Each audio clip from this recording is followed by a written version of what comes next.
नमस्कार दोस्तों, आज आप मिलने वाले हो चंडीगढ़ कैनल के ओनर से जिनको 20-25 साल का एक्सपीरियंस है पेट इंडस्ट्री का। वो छोटी से छोटी बड़ी से बड़ी बात पेट के बारे में जानते हैं, चाहे वो डॉग हो, चाहे वो कैट हो, चाहे वो हॉर्सेज हो। तो आज बात करते हैं मिस्टर विकास के बारे में, जानते हैं उनके बारे में कि वो कैसे उन क्वेश्चंस के आंसर दे सकते हैं जो आज की जनरेशन, हर वो आदमी जानना चाहता है जो पेट पालना चाहता है या उसके घर में ऑलरेडी है। क्या क्या उसके लिए उसके माइंड में जो क्वेश्चंस होते हैं उनके सारे आंसर जो हैं आज विकास जी से हम पूछेंगे। तो चलो शुरू करते हैं पहले क्वेश्चन के साथ। सर, सबसे पहले विकास जी मुझे एक बात बताइए कि अगर सपोज कोई भी आदमी आज की डेट में एक पेट को लेके अपने घर जाता है, ठीक है, तो उसके जो लेने के बाद जो इनिशियल स्टेप होते हैं कि उसको क्या टेक केयर करनी है, उसकी क्या खान पान देना, उसको क्या क्या एक्टिविटी उसके साथ करनी है, उसके बारे में बताइए। सर, सबसे जो इनिशियल इश्यूज आते हैं जब भी हम कोई पेट एक घर में लेके आते हैं, हम बेसिकली उसको एज अ फैमिली मेम्बर लेके आए हैं, वो हमें पता है, बट उस पेट को नहीं पता वो आपके घर में किस लिए आया हुआ है। तो इनिशियल हम इसको एक होम सिकनेस पीरियड कहते हैं जो 72 to 48 आवर्स चलता है। उसको भी उस एरिया को असेस करना होता है, वो चाहे जिस भी जगह से है, कितनी बर्स्ट सिनेरियोज में उसको रखा हुआ था, आपको कितना भी बेस्ट एरिया दे देंगे, स्पेस दे देंगे, अच्छा बेड दे देंगे, उसको उससे कोई मतलब नहीं है। अभी उसका माइंड उतना डेवलप नहीं है, उतना उसका एक्सपोजर उतना अच्छा नहीं है, वो सेफ्टी को फर्स्ट लेके चलेगा।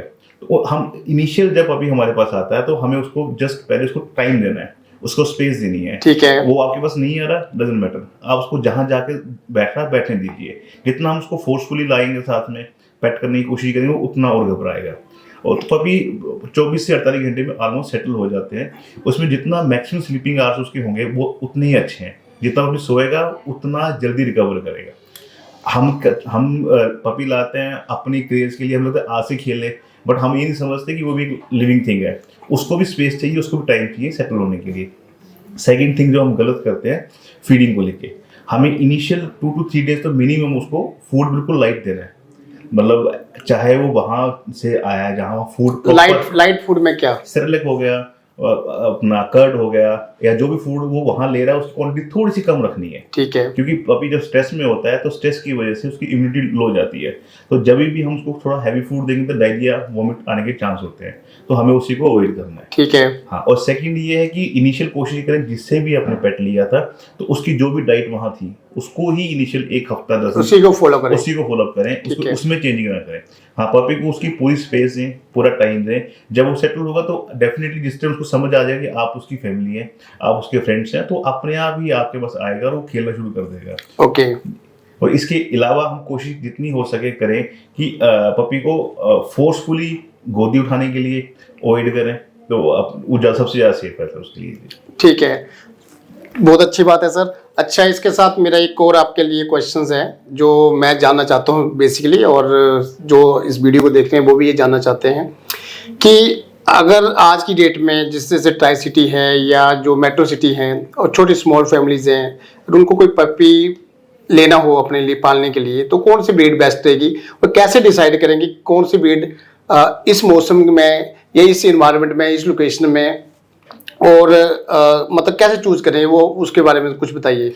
सर, हमारे यहाँ ना जो बेसिकली एक पपी या ब्रीड कोई भी डिसाइड करता है, वो बेसिकली एक अपने फ्रेंड सर्कल में या सराउंडिंग में जो कोई पप्स लेकर आ रहे हैं या यूट्यूब पे देख रहे हैं उसको देख के सिलेक्ट करता है। जो तरीका मेरे हिसाब से बिल्कुल गलत है।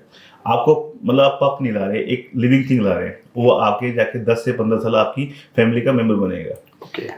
अब उसमें डिसीजन जो आपने लेना है ना, आपके सर्कमस्टेंसेस क्या है, आपके पास स्पेस कितनी है, आपके पास मैन पावर पीछे से कितनी है टेक केयर करने के लिए, हैंडल करने के लिए, और आप कितना टाइम उसको दे सकते हैं। हर एक ब्रीड का अपनी स्पेसिफिक रिक्वायरमेंट्स हैं। अब मान लीजिए आपके पास अपार्टमेंट है और आप बर्नार्ड लेकर आ जाएंगे, सेंट बर्नार्ड जो ह्यूज साइज डॉग है, देखने में अच्छा लगता है, हम जब यूट्यूब पे वीडियोस देखते हैं बहुत सुंदर लगते हैं वो, बिल्कुल उसके उतने टास्क हैं, उसको उतनी स्पेस चाहिए, उसको मतलब आप अंदर रखेंगे तो बालों से ही आपका इशू सारा मतलब हैंडल करना टफ हो जाएगा। तो ब्रीड कोई भी है, आपकी रिक्वायरमेंट, आपके पीछे कितने बंदे उसको हैंडल करने के लिए हैं, और आप उसके अलावा स्पेस कितनी दे सकते हैं, टाइम कितना दे सकते हैं, उसके अकॉर्डिंग ब्रीड डिसाइड करिए। अगर आपके पास टाइम कम है और उतना आप नहीं टाइम दे सकते तो आप छोटी ब्रीड में चले जाइए। अगर हाँ कोई घर में कोई एलर्जिक है तो बहुत सारी ब्रीड्स हैं, शिजू हो गया, मोर्टिस हो गया, यॉर्कशायर टेरियर जो शेड नहीं करते, तो आप वैसे चूज करिए। तो लेने से पहले ब्रीड कंसर्न बहुत जरूरी है कि आपकी एरिया के हिसाब से, आपकी स्पेस के हिसाब से और आपकी रिक्वायरमेंट ब्रीड कौन सी फिट बैठती है। ओके, तो पहले हम अपनी रिक्वायरमेंट देख लें कि आपकी फैमिली, आपकी स्पेस कैसी है, फैमिली मेंबर कितने हैं, ठीक है, उसके अकॉर्डिंग आप ब्रीड चूज करें, आप ये कह रहे हैं। बिल्कुल। ओके, तो मुझे एक बात बताइए आप, जैसे कई बार हम लोग डॉगी लेके आ जाते हैं, पेट लेके आते हैं और हमारे साथ रहता है वो, और कुछ टाइम के बाद वो अग्रेसिव हो जाता है, वो बेसिकली ओनर को ही काटना शुरू कर देता है या फैमिली मेंबर को भी वो काटना शुरू कर देता है, तो ये क्यों होता है? अक्सर बहुत केसेस में ये देखा गया है। सर बेसिकली क्या है कि डॉग्स कैनाइन फैमिली से बिलोंग करते हैं और ये भी सोशल एनिमल्स हैं बाय नेचर। अब बट इनका जो सोचने का और रेयर होने का तरीका बिल्कुल डिफरेंट है। हम उसको ओवर पैम्परिंग में, जिस भी डॉग को आप ओवर पैम्परिंग में या बिल्कुल नेग्लेक्ट में रेयर करेंगे, उसके टेम्परामेंट इश्यूज आएंगे और 70-80% जो इश्यूज आते हैं, इवन लेब्राडोर तक भी मतलब हमने एग्रेसिव देखे हैं बहुत ज्यादा, ठीक है, तो वो ओवर पैम्परिंग की वजह से होते हैं। अब हम तो उसको रेयर कर रहे हैं मतलब, और उसको हर एक कंफर्ट उसके हिसाब से दे रहे हैं, उसको जब जो चीज चाहिए हम दे रहे हैं, हमें लगता है कि हम उसकी हेल्प कर रहे हैं और उसकी नीड हम पूरी कर रहे हैं। बट प्रॉब्लम क्या है कि जो केनाइंस हैं वो अल्फा को फॉलो करते हैं, ठीक है, जब हम उसकी पैम्परिंग कर रहे हैं तो वो हमें एज अ स्ट्रेंथ वीकर में काउंट करता है, तो इसलिए उसको लगता है कि शायद वो अल्फा है और हम उसके नीचे हैं। और जब जैसे ही वो अपनी मैच्योरिटी में आना शुरू होता है, एडल्ट होता है, जब वो अपना डेवलप हो गया, तो उसको लगता है कि नहीं, ये तो मेरे अंडर है, मैं इनके ऊपर हूँ, और फिर वो अल्फा नेचर डेवलप कर जाता है अपनी। फिर उसको लगता है कि मैं इनको लीड करूंगा, ना कि मैं इनके अंडर चलूंगा। फिर जब आपको लगता है पेट बड़ा हो गया है, तो हम ये कमांड दे रहे हैं, सुने हमारी बात, पर वो कहेगा मैं क्यों सुनूंगी, मैं तो मास्टर हूँ, मैं तो अल्फा हूँ। इसलिए जब भी हम पेट को डेवलप करते हैं तो बाय नेचर उसको इतना बताना जरूरी है घर में अल्फा कौन है, स्ट्रेंथ किसके पास है। तो ये कैसे बताएं? सपोज कैसे उसको, मतलब कोई इसका तरीका होता है कि कैसे बताएं उसको? सर देखिए, जैसे हम अपने बच्चे रेयर करते हैं, हर एक चीज हर एक टाइम मतलब डांटना भी पड़ेगा जब गलती करेगा। करेक्शंस मस्ट है और पपी ऐसे मस्ट है। अब जो इनकी एज है हमसे 12 टाइम फास्ट है। हम एक 1 मंथ के पपी को ट्रीट करते हैं एज अ पपी, बट वो ऑलमोस्ट 1 साल के बच्चे के माइंड डेवलपमेंट जितना डेवलप हुआ होता है, तो हम उसको, उसने 1 साल पूरा एडल्ट हो जाना है, तो मतलब हमें उसको उसी एज से करेक्ट करना है जहां उसकी करेक्शंस बनती हैं और करेक्शंस बनती हैं। ओके, हाँ, टाइम टाइम करेक्शंस देंगे तो वो पपी वहां पे आपका सेटल हो जाएगा, आपको ट्रेनर की भी जरूरत नहीं पड़ेगी। बट अगर आप नहीं करेंगे तो वो आपको एग्रेशन फेस करना ही पड़ेगा। और एक और इशू काफी फेस आता है जो भी पपी घर में पालते हैं, कि उनको जो भी ट्रेनिंग देते हैं या जैसे उनको कहाँ पे जाके पोटी ट्रेनिंग होती है, ये कुछ इस तरह के इश्यूज आते हैं, उसको कैसे सोल्व किया जाता है? क्या इसके लिए खुद ही सोल्व कर दिए जाने के कोई स्टेप होते हैं या कोई ट्रेनिंग होती है उसके लिए? सर देखिए, डॉग्स इस चीज में बहुत स्मार्ट होते हैं, वो अपना एरिया फिक्स करते हैं। अगर आप मतलब पेट ओनर आप हैं इस तरह, तो आपको पता होगा कि आपके पेट के भी, चाहे वो घर के अंदर चाहे घर के बाहर, अगर वो बाहर जा रहे हैं तो वॉक कर रहे हैं, तो उनको एक एरिया फिक्स होगा, वहीं जाकर सुसु पोटी करेंगे। अगर घर में कर रहे हैं तो उन्होंने ऑलमोस्ट वहाँ भी एरियाज बना रखे होंगे।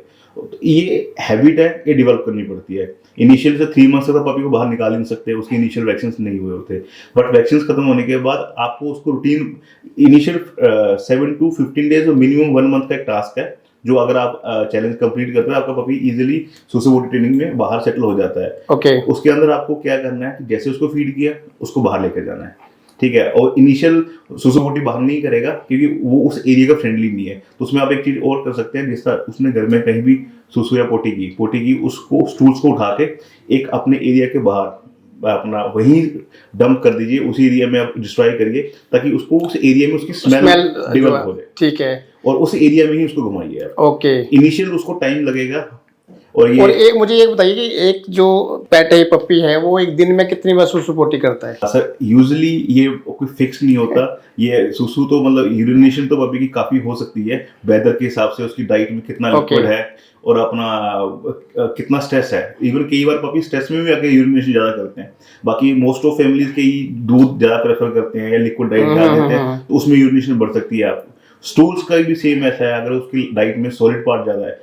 मोर ओवर एक टाइम के बाद जो फैमिलीज है ना, वो खाने में रोटी चावल ऐड करना शुरू कर देते हैं। अगर आप कभी ट्रायल करेंगे ना, उस अपने एक पेट को एक दिन के लिए, एक हफ्ते के लिए सिर्फ आप मीट पे डाल दीजिए या एग्स पे डाल दीजिए, हाई प्रोटीन डाइट, वो जो उनके लिए बने हुए हैं, आपको स्टूल्स की क्वांटिटी भी कम हो जाएगी। बिल्कुल। और एक दिन आप एक हफ्ते के लिए इसको आप रोटी राइस पे डाल दीजिए, तो स्टूल की क्वांटिटी बढ़ जाएगी। एक्चुअली में क्या है कि जो उसकी बॉडी है वो बनी ही मतलब मीट ये केनाइन्स है, मीट खाने के लिए बने हुए हैं, ठीक है, उसको मैक्सिमम ऑब्जॉर्व कर लेते हैं, बहुत लोएस्ट फॉर्म में थ्रो करते हैं, ठीक है, और कार्ब्स उसके लिए उतने बने नहीं है, तो मैक्सिमम में से मिनिमम को अपना वो ऑब्जर्व करके बाकी थ्रो करते हैं, स्टूल्स बढ़ जाते हैं आपके। सर अब मुझे इसी में मुझे एक बात बताइए, जैसे मार्केट में मैंने कई बार ऑनलाइन देखा है, कई प्रोडक्ट ऐसे आ रहे हैं जो कोई स्प्रे दे रहे हैं पोटी और सुसु करने के लिए, वो बोलते हैं कि ये स्प्रे आप यूज कीजिए, आप एक फिक्स एरिया पे इसको स्प्रे कीजिए, वो अपने आप ट्रेंड हो जाएगा, वहां जाना शुरू। क्या ये सही है कि मिथ है कि ऐसे फेक है ये चीज? सर ये चीजें हेल्प करती हैं, मतलब डेफिनेटली उन्होंने कुछ केमिकल्स उसमें यूज किए, तो शीट्स भी आती हैं इसके लिए, इसके लिए स्प्रे भी आते हैं। तो सर मैजिक किसी में भी कभी भी नहीं होता,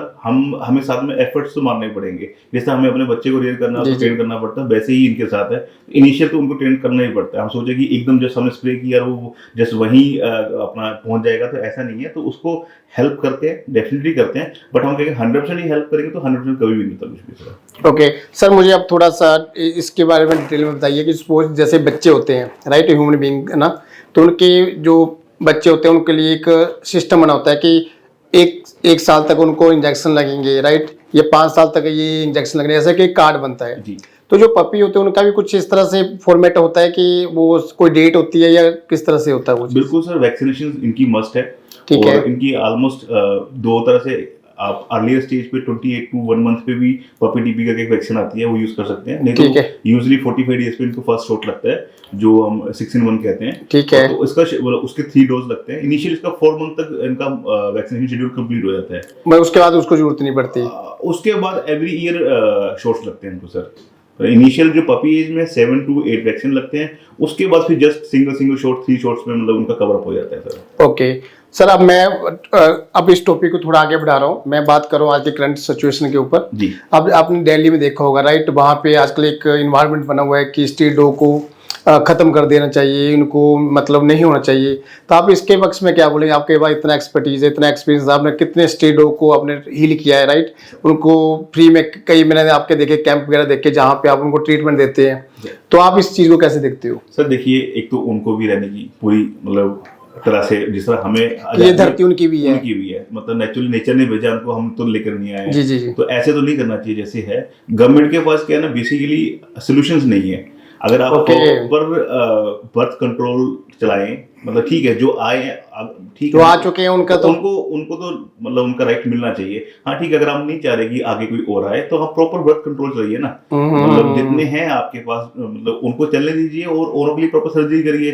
पर जब गवर्नमेंट उसमें फेल हो जाती है तो फिर वो कहीं ना कहीं कुछ ना कुछ और स्टेप्स उठाने शुरू करती है। और मैंने देखा कि कई जो है प्रोटेस्ट हो रहे हैं कि भाई आपके पास इतना स्पेस ही नहीं है उनको, या ट्रीटमेंट करने के लिए आपके पास कोई हॉस्पिटल नहीं है, कोई मेडिसिन फैसिलिटीज नहीं है, तो आप कैसे इनको इकट्ठे करके कहाँ लेके जाओगे ना? डेफिनेटली सर, मतलब तो ये फेलियर आप कहते हो कि गवर्नमेंट का फेलियर है? फेलियर होगा वो तो सर, रखने की दिक्कत नहीं है। आप एक चीज देखिए, जिसको पूरी उम्र फ्री में खुला घूमने की आदत, आप उसको केज कर देंगे तो उसकी लाइफ क्या हो जाएगी? सर्वाइव ही नहीं करेगा, सर्वाइव नहीं कर पाएगा। कुछ एक महीने या कुछ एक साल, मतलब जिसकी अगर 10 साल लाइफ है तो क्योंकि वो सर्वाइवल है, खुद सर्वाइवल है, खुद अपना फूड ढूंढ रहा है, खुद खा रहा है, किसी भी डिपेंडेंसी भी नहीं है। और मोरओवर वो फ्री घूमने का, उसकी नस्ल टू नस्ल, स्टेप टू स्टेप वो फ्री रहे नेचर में।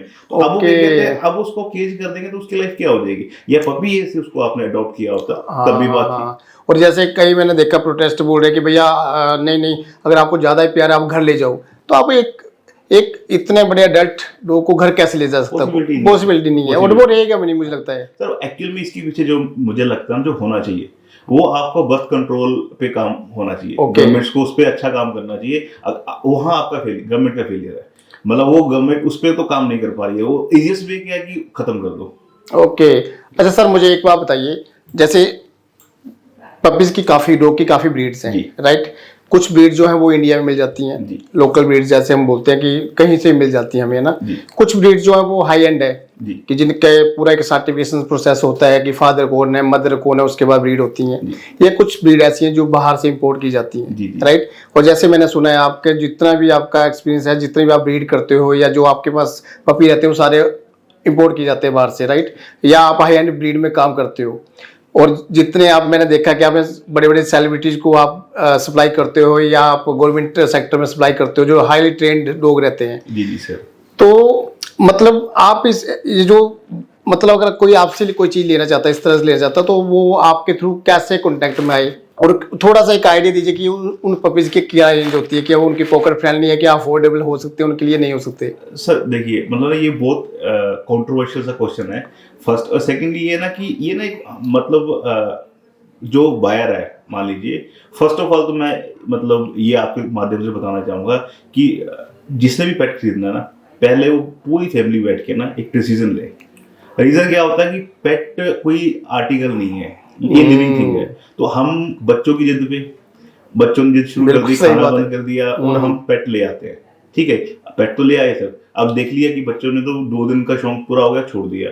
फिर पेरेंट्स पे आ गया, पेरेंट्स ने 1 महीना किया तो उनके हाथ खड़े हो गए, फिर वो अडॉप्शन में डाल देते हैं या मतलब रीसेलिंग में डाल देते हैं। वो सबसे वर्स्ट नहीं हुआ। उसके वजह रीजन एक है ना, जिस आप छोटा 2 मंथ का अभी आप साथ में लेके आ रहे हैं, वो आपकी फैमिली में रेयर हो रहा है, उसके लिए आपकी फैमिली बिल्कुल अडॉप्शन है, जैसे बच्चे को कोई लेके आ गया ना, फिर उसके बाद आप छोड़ रहे हो, आप छोड़ रहे हैं, तो उसके लिए एक तो सेकंड होम नहीं मिलता। ठीक है, क्योंकि वो सेमी एडल्ट हो जाते हैं तो उसको कोई इतनी जल्दी एक्सेप्ट कर नहीं पाता। हर एक प्रेफरेंस माइंडसेट में कि छोटा पपी लाए कडलिंग करेंगे, छोटे पपी कडलिंग और रेयरिंग बहुत टफ है, बड़े को हैंडल करना इजी है। ठीक है, बट वो हमारे यहाँ एक मिथ और माइंडसेट चला हुआ कि छोटा बच्चा ही आना चाहिए। अब वो उस पर भी मतलब आपने तो कहीं इसको धकेल के मतलब किसी को अडॉप्ट करवा दिया, कुछ भी कर दिया, हमने यहाँ तक देखा लोग सड़क पे छोड़ जाते हैं। तो मतलब वो उस एक लिविंग थिंग की लाइफ आपने डिस्ट्रॉय कर दी। और उनकी मेमोरी इतनी शार्प होती है कि वो भूलते नहीं है, टिल एंड तक नहीं भूलते। जहाँ उसने मतलब ऐसा मतलब पपी की जो आईज है वो तो 10 से 12 में खुल जाती है, बट जो उनको विजन आता है वो 38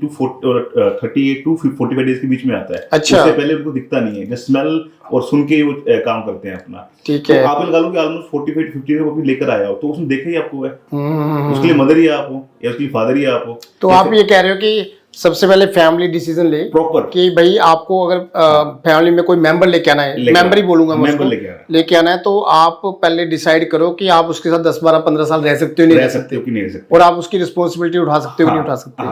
अगर क्योंकि वो बच्चों के जिद पे कभी भी पेट घर में नहीं आना चाहिए। तो मुझे अब ये बताओ कि अगर चलो फैमिली बैठ गई, डिसीजन ले लिया कि हमें लेना है, पेट लेना है, तो अब ये बताओ कि उनको क्या इंपोर्ट किया हुआ पपी लेना चाहिए या हाई एंड ब्रीड में जाना चाहिए या नॉर्मल ब्रीड में जाना चाहिए? इनके थोड़ा सिग्निफिकेंट बताओ कि चूज कैसे करें इस चीज में। सर बेसिकली क्या है ना, अगर तो आपका शो पर्पस है, आपको डॉग शोज होते हैं हमारे, उसका पर्पस है, तो आपको बहुत हाई एंड में जाने की जरूरत है। ठीक है, बट फिर भी ना हमारे यहाँ पे जब पपी परचेज करने की कोई फैमिली चलती है, उनका सिर्फ सिंपल सा है कि एक अपना किसी वेबसाइट पे गए या कहीं गूगल पे डाला और जो नंबर मिले, जहाँ सस्ता भी मिला वो लेके आ गए, बट पूर्ति पूरी कर ली। बट प्रॉब्लम क्या है ना सर, जब आप एक 1 मंथ का पपी लेते हैं, इसके पीछे मान लीजिए मैंने कह दिया कि ये जो पपी है इसका फादर चैंपियन है, ये ऑथेंटिक कैसे होगा? ठीक है, क्योंकि यहाँ कोई डीएनए रिपोर्ट साथ चलती नहीं है, कोई आधार कार्ड तो है नहीं है। ठीक है जी। और 1 मंथ के पपी के पीछे आप चाहे वर्ल्ड के बेस्ट डॉग का पपी है, चाहे बेसिक ब्रीड में से पपी है, आप चूज नहीं कर सकते, क्योंकि सारे अच्छे लगते हैं, और बाद में क्या चेंजेस आएंगे ब्रीड वाइज, क्या उनकी प्रॉब्लम्स होंगी, बिल्कुल, चाहे मेडिकल प्रॉब्लम्स हैं, चाहे उनके बाल झड़ रहे हैं, चाहे उनके खाने की प्रॉब्लम है। कई पपी मैंने देखा, जैसे जर्मन शेफर्ड है, वो खाने में बहुत नखरे करता है, बहुत चूजी होता है कि अपनी चॉइस का खाएगा वो, राइट। ये कई पपी ऐसे जिनके बाल बहुत ज्यादा झड़ते हैं, उनको ग्रूमिंग चाहिए। ठीक है, तो सर जिससे भी आप ले ना, पहले उसे इंश्योर करें कि उसकी ब्रीड की गारंटी वो लिख के दे आपको, ओके, जो भी आप पे कर रहे हैं। ठीक है जी। सेकंड, आप पेट लेने से पहले ना थोड़ा मतलब हम एक बार सस्ते के लिए भागते हैं कि हाँ यार वो 8,000 का 10 का मिल रहा है, बट उसमें ना बाद में आपको फेस करना पड़ता है। आप फूड तो रिप्लेस कर सकते हो कि आप हाई एंड आप नहीं रिप्लेस कर सकते। सर मुझे ये बात दोबारा से याद आई कि आपने बोले ये फैमिली मेंबर है जी, तो भाई फैमिली मेंबर लेके आना है, तो भाई जिसे बोलते हैं ना कि अच्छी ब्रीड का लेके आना है। बिल्कुल ठीक है, चाहे पैसा ज्यादा दे दो, बिल्कुल, पर आपको वैल्यू जो है एंड तक मिले। ठीक है, 10 साल 15 साल का चलना, तो फिर बाद में रिग्रेट ना हो। उस टाइम सर ये ऐसा होता है कि एक अच्छा पेरेंट्स है पप्पी का, जब माँ फादर बहुत बढ़िया है, अच्छे डिसिप्लिन में रहे हैं, तो उनके पप्पी पे भी इम्पैक्ट पड़ता है। सर नेचुरली मतलब अपना टेम्परामेंट और नेचर में तो ब्रीड का इम्पैक्ट आएगा। जितनी ब्रीड लोअर होती जाएगी, उसमें थोड़ी बहुत कहीं मिक्सिंग होती है, तो कैरेक्टर में भी इशू आता ही आता है। हाँ, तो डेफिनेटली फर्क आता है। बाकी सर इवन हम तो मतलब जो भी पपी सेल करते हैं उसमें प्रॉपर इंश्योर करते हैं कि इवन 7 तो आपके पास अभी क्या क्या ब्रीड्स अवेलेबल हैं? अच्छा देखिए, स्पेसिफिक हम तो अभी बहुत लिमिटेड ब्रीड करते हैं। बाकी हम 15 से 16 कैनल्स आपस में अटैच्ड हैं। ओके। तो सर्कल ब्रीडिंग करते हैं कि नेचुरली हर एक रिक्वायरमेंट हम अपने एंड से पूरी नहीं कर सकते और उतना ब्रीड भी नहीं कर सकते। तो मतलब हाँ, मतलब किसी ने अगर इमीडिएटली आपसे कांटेक्ट करना हो किसी ब्रीड के लिए, तो आप उसको क्या रिकमेंड करोगे जो आपके पास अवेलेबिलिटी मिल जाए महीने के बीच आप दे सकते? हम फिर से कोई मतलब चीज लेने जा रहे हैं तो एक लंबे टाइम के लिए मतलब आप ये कह रहे हो कि आप इमीडिएट नहीं देते, आप पहले समझते हैं, उसके अकॉर्डिंग आप उनको हाँ वैसे ही उनकी रिक्वायरमेंट के हिसाब से उनको ब्रीड देते हैं। मिल से इसने आना नहीं है सर। तो ऐसा तो है नहीं कि जस्ट ऑर्डर डाला और वहां से पंच होके आ गए हमारे पास। सही बात है। और क्वालिटी लेनी है, थोड़ी वेट तो करनी वेट तो करनी पेशेंस के साथ चलेंगे तो क्योंकि मतलब अपना लाइफ स्टॉक है सर, तो इसको मतलब हम बहुत इमीडिएट मतलब मोस्ट सारी फैमिलीज देखेंगे अभी चाहिए सर, मतलब उसमें फिर वो आपको पता है क्या मिलेगा सर। ठीक है। और सर एक मेरा लास्ट क्वेश्चन है आपके लिए कि जैसे मैंने न्यूज़पेपर में पढ़ा अभी पीछे एक कोई कबड्डी का कोई वो था, स्पोर्ट्समैन था, उसकी डेथ हुई रेबीज के कारण ना, और काफी बच्चों को काटने की भी आ रही है कि बच्चे कट जाते हैं, बताते नहीं पेरेंट्स को, है ना, कि ऐसा कुछ हुआ, बाद में उनको 10 साल बाद 5 साल बाद वो जो है रेबीज जो है डेवलप होती है और बाद में प्रॉब्लम आती है। तो ये क्या चीज़ है, ये मतलब इसको अगर टैकल करना है या इसके लिए क्या क्या मतलब ऐसे चीज़ें पहले से ही आपके बच्चों को अवेयर किया जाए या उसके बारे में स्टेप लिए जाए? ठीक है, उसके बारे में बताइए सर। देखिए बेसिकली क्या है, फर्स्ट ऑफ ऑल तो जब भी बाइट होगा, जब भी एक्सपोजर होगा डॉग से, हम क्या करते हैं, हमें भी बाइट होते रहते हैं। नहीं, ये बाइट से भी होता है या उससे भी होता है? जो बेसिकली सोर्स उसका सलाइवा है सर, डॉग का सलाइवा जो अगर नाखून से होता है, नाखून से नहीं होता, सलाइवा इसका सोर्स है। ओके। जो रेबीज वायरस है सलाइवा में सर्वाइव करता है। ओके। और ये हर एक डॉग में नहीं होता, हर एक डॉग में नहीं होगा। इन्फेक्टेड जो डॉग होगा जिसमें ऑलरेडी रेबीज होगा उसमें ही होगा, ऑलरेडी रेबीज होगा। ओके। ठीक है जी, वो ही ट्रेवल कर सकता है। और इसके अलावा मतलब आपको बाइट हुई या आपका कोई वुंड था और उसने वहां लिक कर लिया तो आप सोर्स बनते हो उसके। ओके। ठीक है, तो फर्स्ट ऑफ ऑल जैसा हमें भी बाइट होती रहती है कई बार ना, जी। तो हम इनिशियल मतलब शॉट नहीं लगवाते, हम डॉग को ऑब्जर्व करते हैं। जैसे हमें पता होता है कि जो हमारा ये अगर पेट डॉग है तो इसकी वैक्सीन रिकॉर्ड पूरे हैं और इसका कोई एक्सपोजर कहीं हुआ नहीं किसी भी स्टेट ठीक है नहीं हुआ, तो हम उसको ऑब्जर्व करते हैं। मान लीजिए कि उसको कोई इशू आता है, जो भी रेबीज से इन्फेक्टेड होगा विद इन 10 डेज वो सिम्टम में आ जाएगा। ओके। उसमें जो भी रेबीज के सिम्टम है, हाई फीवर, जो लॉक, मतलब बहुत सारे सिम्टम्स होते हैं, वो नेट पे अवेलेबल हम देखेंगे तो वो आने शुरू हो जाते हैं। अगर किसी भी रीजन से मान लीजिए आपका मतलब जिस डॉग से आपका एक्सपोजर हुआ है, बाइट हुई है और विद इन 10 डेज किसी भी रीजन से वो एक्सपायर कर जाता है, आप इमीडिएट वैक्सीन लगवा लीजिए। ओके, इतना टाइम फ्रेम होता है मतलब लगाने के लिए? टाइम फ्रेम का ऐसा है इसमें अब एक तो वैक्सीन लगती है सर। वैक्सीन तो आपको इमीडिएट प्रोटेक्शन नहीं देती, वो तो टाटर बनाएगी, उसको तो 7-10 डेज तो 15 डेज लगते हैं। बट अब सीरम आते हैं सर, तो अगर मान लीजिए आपका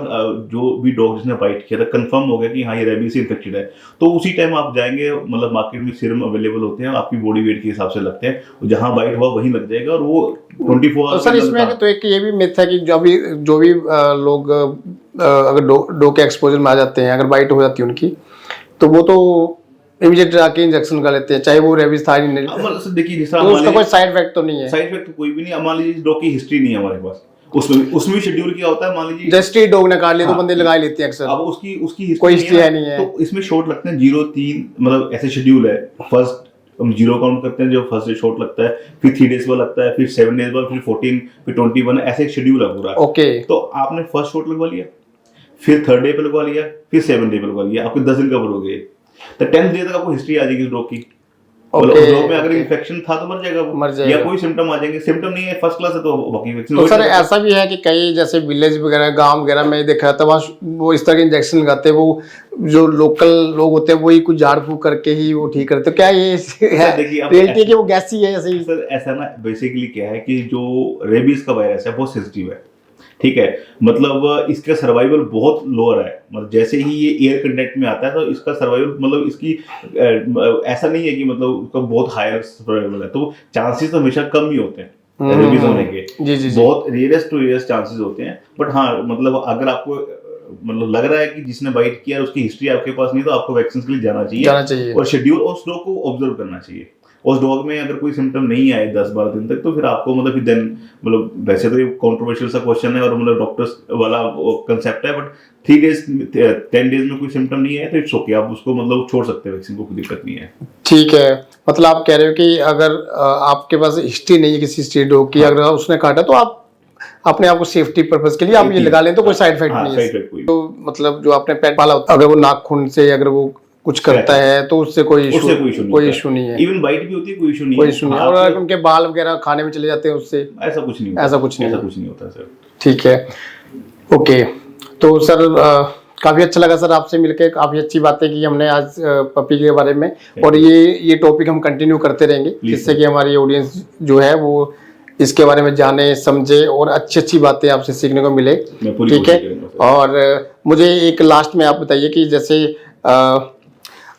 आज की डेट में अगर कोई प्लान करे, ट्राई सिटी की बात कर रहा हूँ, अगर आज की डेट में कोई आपसे पपी खरीदना चाहे तो आप कौन सा पपी जो है विद इन 7 डे में उनको डिलीवर कर सकते हैं? कोई ऐसी ब्रीड बता दीजिए जिससे कि कोई आपको ऑर्डर करना चाहे तो वो आपके नंबर पे ऑर्डर कर सके। सर स्पेसिफिक जो भी हमारे यहाँ कॉमन ब्रीड्स रिट्रीवर्स हैं, लैब्राडोर्स हैं, शिजू हैं, बहुत कॉमनली वो मिल जाएंगे आपको, इजीली अवेलेबल हो जाएंगे। स्पेसिफिक ब्रीड्स है उसमें टाइम लगता है। और ये सारी जो ब्रीड आप कह रहे हो ऑथेंटिक होंगी, प्रॉपर सर्टिफाइड होंगी? बिल्कुल सर, डेफिनेटली प्रॉपर। और मैंने देखा कि आपने एक बड़ा अच्छा सा, मैंने आपकी वेबसाइट में पढ़ा कि अगर आपको पपी में कोई नहीं समझ आता है तो आप 7 डे का आप रिप्लेस भी कर सकते हो, राइट सर? ब्रीड भी रिप्लेस कर सकते हैं। इसके अलावा सर मैं मतलब हमारा जो पहले क्वेश्चन था कि पेट जब उन्हें घर में लेकर आना है, जो ये चीज ना सर मतलब इस 25-26 सालों में मैंने बहुत देखी कि इनिशियल पेट तो घर में आ जाता है बट वो 7 डेज 10 दिन 15 दिन में हाथ खड़े हो जाते हैं। जी जी। तो हमने एक पपी फॉर रेंट वाला भी एक चलाया था। ओके। उसमें ये है कि आप ट्रायल कर सकते हैं। ठीक है। आपने उसमें पपी ले लिया,